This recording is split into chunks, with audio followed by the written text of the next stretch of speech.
Hello, you surrounded people. Be reassured, this time I do count myself as one of you. Who isn't surrounded nowadays? No one. Except real free men, maybe.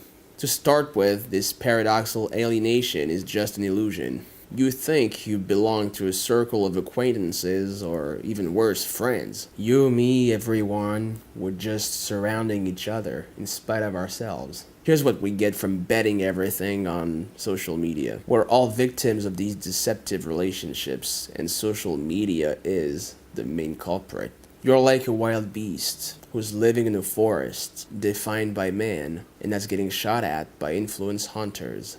Only if you want to exist, you have to become a hunter yourself.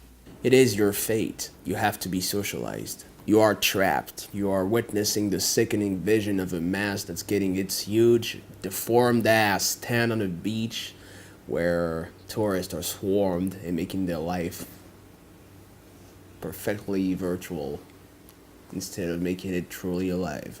Provoking jealousy, unraveling scabrous scandals, spreading shocking and sentimental pictures to denounce the injustices that won't stop anytime soon, placing distressing commercials, hawking about the most incredible rumors, brainwashing the simple mind, even transforming the sharpest mind into a snail's, questing for sanctions all the time. Here's what we get. This is what it's all about. And when I look at the way people are using social media, I'm thinking that finally we got the media we deserve. Everybody likes squawking on all topics, especially if they're fake, because we'd like them to be true. If the internet was a piece of physical land, it would be a mess of misunderstandings and anarchy. A Gaza Strip, where a famous yet anonymous people would fight a war that's longer than the 100 Years' War or Donald Trump's term. Then, I decided to change that. On internet territory, I will create a piece of land where we can live free from this worldwide country that's constantly at war between individuals and communities. I will create the first asocial network in the world.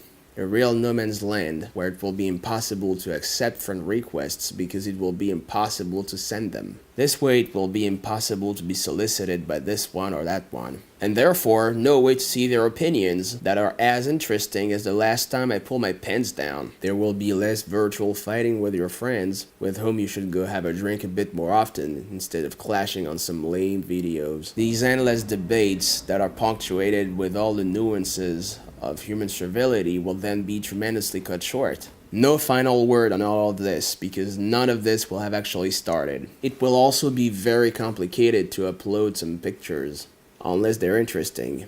Who's to judge? Me. So you're not even close to posting a picture of your breakfast or of your ugly cat, this I can tell you. Same for YouTube links.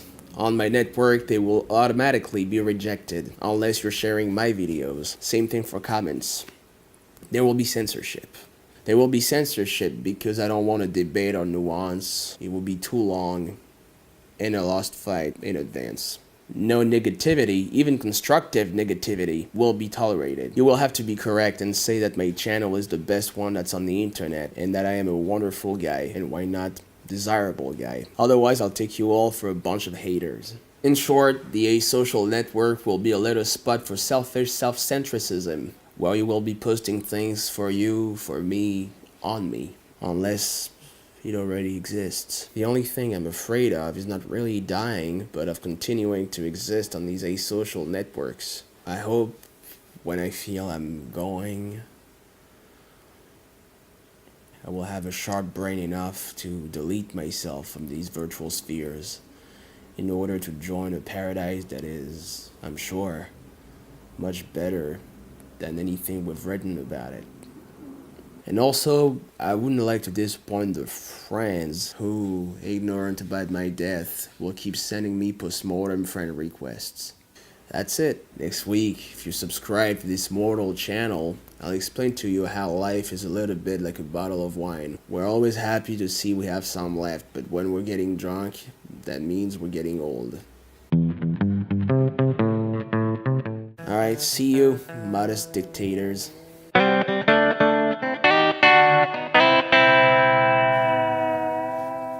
Moteur! You gotta do it that much. Ah, that's fine.